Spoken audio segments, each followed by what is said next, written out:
Coming up on KUJH News, COVID-19 cases rise nationally and on campus. The opening of a new food spot in the rec center. And goats taking over lawnmowers at a Lawrence Elementary School.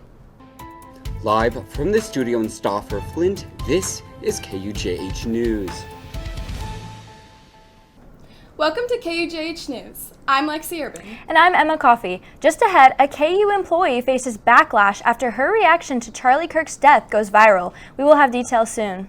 But first, we will look at the weather as summer ends. Aiden? Lexi, it's looking to be a rainy day for you guys on Saturday ahead of the Jayhawks as they take on the West Virginia Mountaineers at David Booth Memorial Stadium, especially before the game. That's when our best chance of showers is still a little bit less than it is today or later next week, but 20% chance around that noon, 1 o'clock hour for those of you with any pregame festivities. Right around kickoff, we're still looking at a decent slight chance, about 20% still of rain and thunderstorms. Temperatures climbing up as high as 79, however. It is going to feel a little bit warmer than you may expect with the rain, but should be a great day for football. Outside around the end of the game, that fourth quarter, temperatures dipping back down into those upper 60s. Guys, enjoy the last few days of summer because fall is right around the corner. Make sure you bring your rain jackets as well if you plan on attending the game. Rock chalk. Thank you, Aiden. I am so excited for it to start cooling down and feel more like fall. It has been way too hot here. I agree for sure, but I'm not really looking forward to all the rain we're expecting to get this weekend either. I'm definitely not either. Social media has exploded following the shooting death of right-wing conservative Charlie Kirk last week. Here at home, a post by a KU employee is getting a lot of attention. KUJH's Emma Noble joins us live in studio with details. That's right, guys. Charlie Kirk's death has been a topic of discussion everywhere, and now it's creating a lot of chatter right here on campus after KU employee Brianna Lichtenauer Wasser posted on social media following Kirk's death with this response. Wasser works as an accessible print coordinator at the Student Access Center, and the post has already surpassed 615,000 views. Now, when I asked the university for comment, a spokesperson for the university released the following statement regarding the social media post, saying, quote, "The university is aware of the post which an employee made on a personal social media account using a personal computer on personal time. The post was not made in their capacity as a KU employee, but rather as a private citizen, meaning there is no violation of any university policy." Now, Wasser posted the comment Monday of this week, and on late Tuesday night, in a campus-wide email campaign, KU faculty and alumni received this message from a person named Clay Chester with the University of Texas at Austin email. The email had a subject line of Brianna Lichtenauer lives by the sword and read, quote, "Justification of violence and murder is an attack on everyone. By celebrating political violence, one encourages it, foments it, and is thus part of it. The path of violence always ends the same way." As of today, there have been no permanent or direct action regarding Wasser's position. However, Wasser's personal bio and information page on the University of Kansas's official website has been completely disabled, and Wasser has also deleted her LinkedIn page. I reached out to Wasser for comment, but heard no response. Reporting to you live in studio, I'm Emma Noble with KUJH News. Thank you, Emma. With conversations involving the speech of KU employees, a national survey examines free speech on campus. Yeah, Lexi, the University of Kansas has received its lowest free speech rating to date, according to a national report. I talked with students and the report's author about what this means for KU. For the second year in a row, KU has received a failing grade in free speech from the Foundation of Individual Rights and Expression, with an overall score of 55.7 out of 100. I think it's kind of, it's bad because there needs to be free speech for a functioning democracy. I think there needs to be more civic engagement on campus and that people represent what they believe in. The results of the survey, authored by Chief Research Advisor Sean Stevens, showed that KU students are reporting higher levels of self-censorship. FIRE also gave KU a yellow light policy rating, meaning some campus policies are vague or inconsistent. So yellow light is, caution, kind of. And this is more that there's one or more policies on the books that are worded in a way that it's ambiguous and or can be like arbitrarily applied. That lack of clarity, says Stevens, leaves more room for uneven enforcement of those policies regarding free speech. They could do more policy-wise, and just kind of meet that, like what you would expect policies in terms of following the First Amendment meet, and then the rating would go up a decent amount, for sure. And KU students agree. I think there's a lot of work to still be done at KU for encouraging students to speak out and be a lot more vocal. Stevens says that improvement is possible, but it will take commitment from the university. So it's like once you do make that shift, it's then following through on that and abiding by like the shift you've made. For now, KU remains in that failing category. Thank you to KUJH's Morgan Weir, who contributed to the story. KU has not yet announced any new policy changes following the report, but we will continue to track its progress. If you want to check out the report from FIRE, you can visit ranking.thefire.org. COVID is on the rise across KU's campus. Watkins Health Services says it's busier now than it has been in the last 5 years. KUJH's Jonah Kahn joins us live from outside the Student Health Center on campus. Jonah, what's behind the increase? Yeah, Lexi, with students being back on campus, they're cramming into places like classrooms, the rec center, and bars, and of course, none of those certainly helped the spread of COVID. In June of 2022, the University of Kansas ended the structure it used during the height of the pandemic. Now the university has no specific protocol for attending class or making up work. Some students chose not to go to class if they had COVID. No, I didn't. I missed the class for like the first couple of days and I started feeling better. Just looked at the KU guidelines and wore a mask until I felt all better. The Protect KU webpage did not give guidelines regarding whether students can come to class or if they must wear a mask. After speaking with another student, she said it was hard to get a doctor's note and has been playing catch-up ever since catching COVID. It was really hard to catch up on schoolwork, and I miss going out with my friends. KU recommends following the CDC guidelines for the latest up-to-date information on COVID. And of course, COVID can easily be mistaken for other illnesses like a cold or the flu, and experts say the best ways to prevent this are by testing to know what exactly you have and staying up to date with your current vaccinations. Reporting from Watkins Health Center, Jonah Kahn, KUJH News. Jonah, thank you. Many campus buildings have masks and hand sanitizer readily available for personal use. And keeping up with current guidelines has been a challenge for many. In fact, the Douglas County Health Department has said it's watching events in Washington today and tomorrow, where it's expected CDC vaccine guidelines will change. KUJH will continue to bring you updates on this story as we learn more. Coming up, Lawrence facing backlash after a controversial development project. And an update on the Center for Latin American and Caribbean Studies.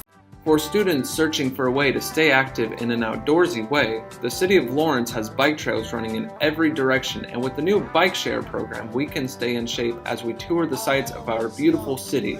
Clinton Lake is only a short 30-minute bike ride away from Daisy Hill and has the most incredible sunset location in all of Lawrence. Walking campus may give you the KU calves, but biking can give you the KU thighs. Bike Lawrence today. Welcome back. The location of a former bookstore chain has become a controversial topic between property owners and the City Commission. KUJH's Tyler Brewer spoke to individuals from both sides. This is 700 New Hampshire Street, aka the site of some recent controversy following a housing development project that has stirred up some backlash from property owners in the area. However, the city believes that it may be the solution to many key issues. It activates a property that's been long vacant. We are adding residential use downtown.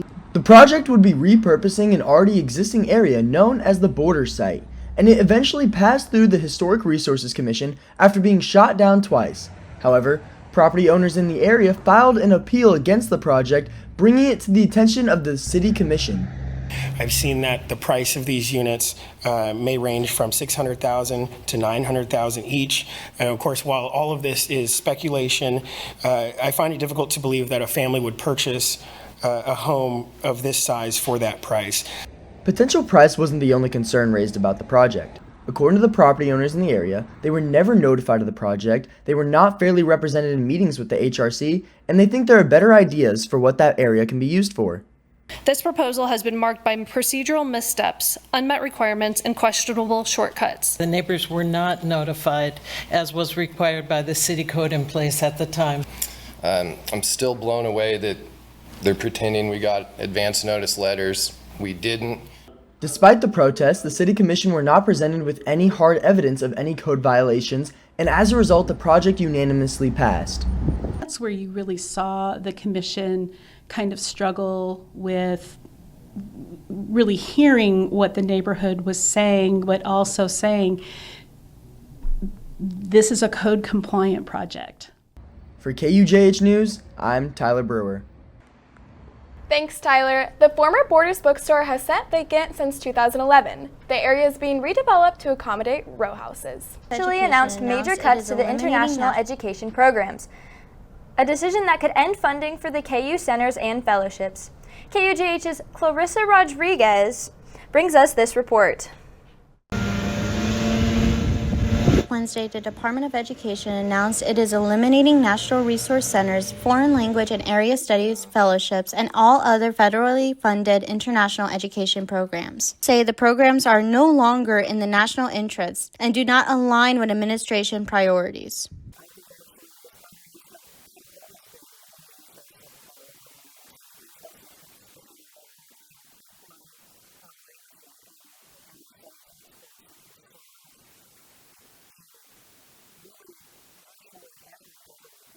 The decision impacts 113 Natural Resource Centers nationwide.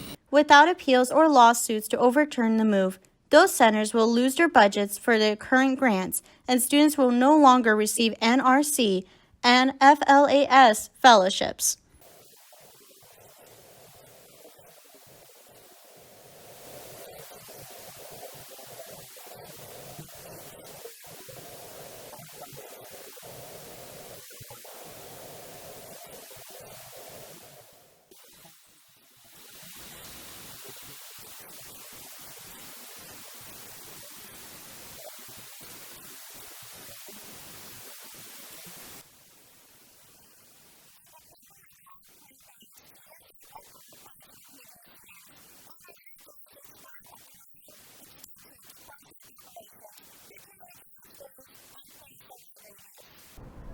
Programs have the option to appeal within 7 days, but with all funds already redirected, many fear this could be the end of U.S.-funded international education programs for the foreseeable future.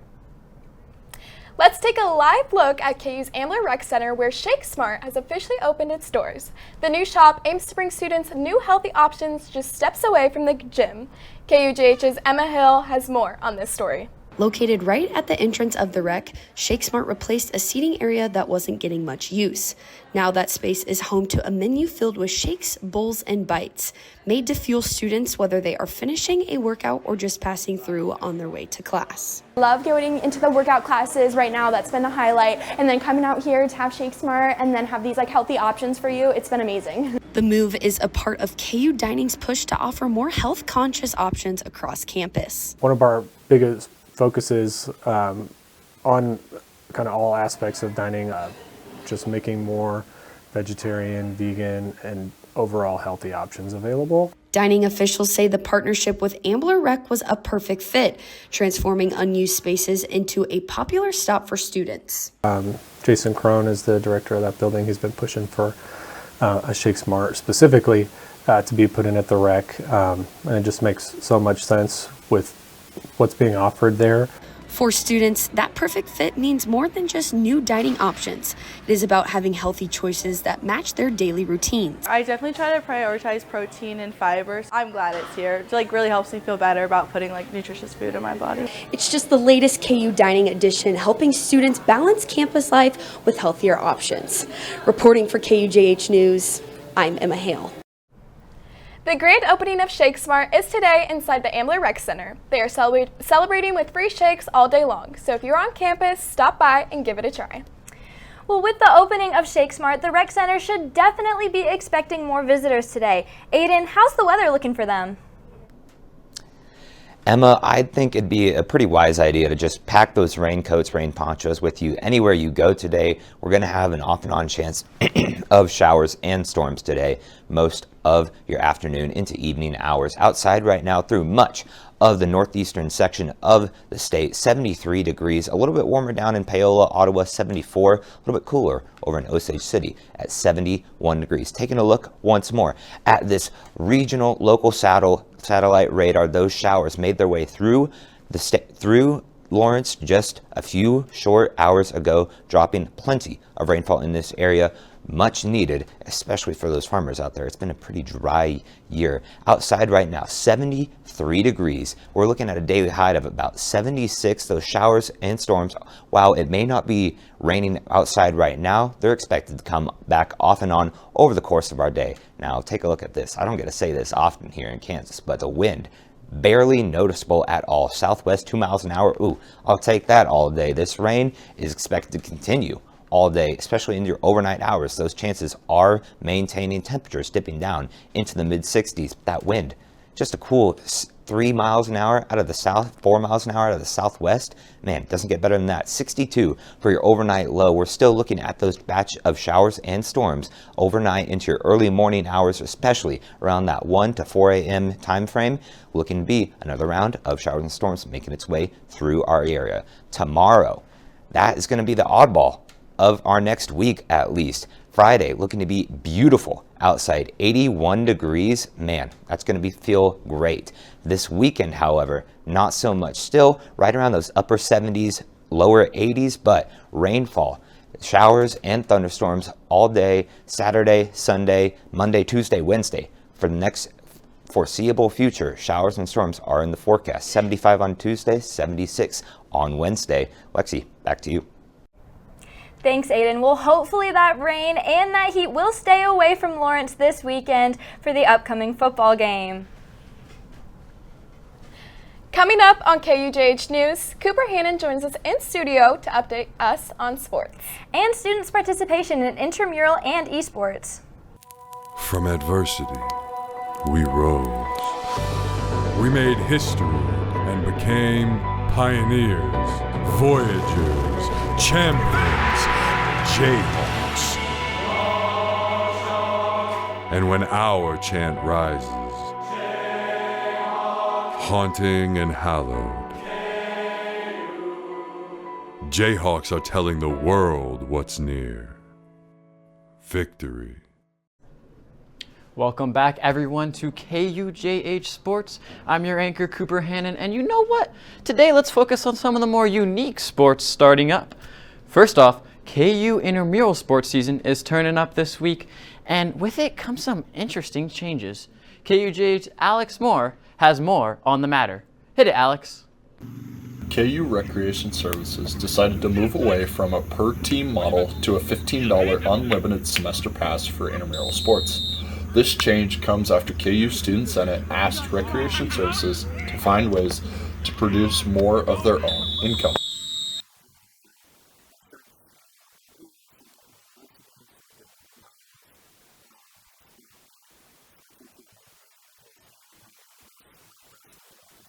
The new model has come as a surprise for many returning students because many students paid nothing to participate in intramurals.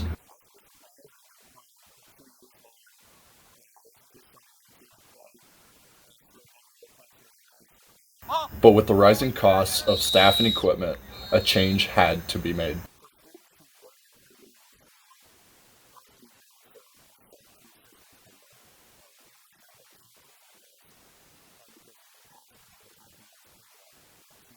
Another reason why the university decided to change over to the new model was to promote students participating in more than one activity.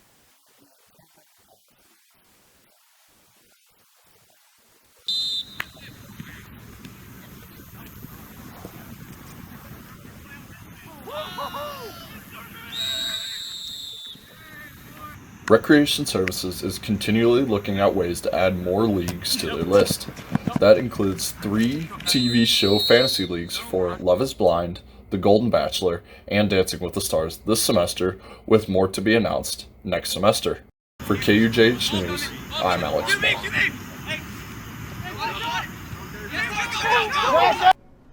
Thanks, Alex. Recreation Services has said that they will reevaluate the effectiveness of the new model at the end of the 2026 spring semester. Switching sports, get ready gamers as KU's esports season is starting up next Monday. KUJH's Olivier Dubois got an inside scoop of the games that will be played as well as the value of teamwork. Let's hear it, Olivier.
What are we?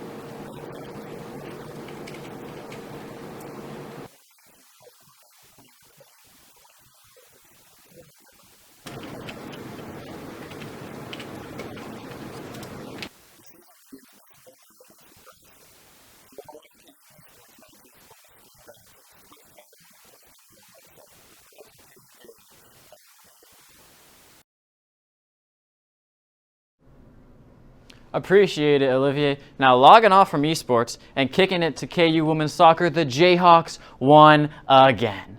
The 6-0-2 club looks to continue their excellence tonight in Stillwater as they take on Oklahoma State, hoping to extend their win streak to 4 games.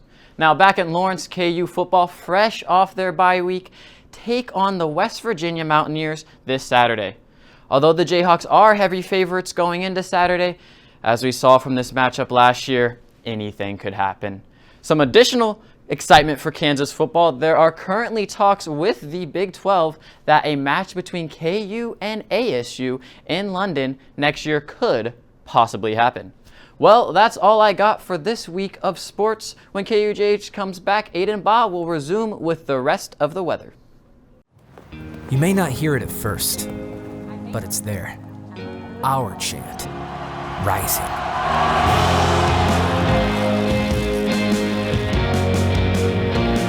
On this summit, callings converge, voices unify into a chorus that sounds out for good, for greatness. Can you hear it? Welcome back. Let's get one last look at the weather for the upcoming week with KUJH weather forecaster Aiden Ba. Aiden? Lexi, you're right. Fall is just around the corner, and it sure feels like it. We've got cloudy skies today. We've got rainy skies today. That is the story. We had a batch of showers roll through earlier this morning, expected to last throughout the day off and on. However, tomorrow looking like a good break from this rainfall. Looking to be a beautiful Friday out there ahead of another batch of showers and thunderstorms coming later this weekend that could impact the KU football game. We'll have more on that in just a moment. Outside right now, just a short while ago, we had a large batch of showers make its way through Lawrence, dropping as much as 3/10 of an inch of rainfall in some areas. My rain gauge, when I left for class this morning, had it at about half that, at about 15/1500ths of an inch. Looks to be a rainy day for you guys. Lexi, back to you. Emma, I don't know if you already have weekend plans, but I'm hoping for a break in the rain so I can check out some goats. You heard that right, goats. A Lawrence elementary school is taking a different approach to managing some school property. KUJH's Jude Gussie joins us live to explain. That's right, Lexi and Emma. These goats have been quite literally tearing it up for about a month now, eating away at the underbrush and overgrowth next to Langston Hughes Elementary here in Lawrence. Groundskeepers are able to accomplish many tasks, but with the return of students at Langston Hughes Elementary, leaders have opted to go a different route to tackle overgrowth on the property. Goats. Goats eat all types of plants, weeds, leaves, and brush, allowing them to be a great alternative to herbicides and pesticides. In addition to this, the absence of gas-powered equipment reduces emissions. In spots that may be difficult for human labor to maneuver, the goats have the bodily features that allow them to climb and navigate difficult and crowded terrain, making them a great asset for any grounds team.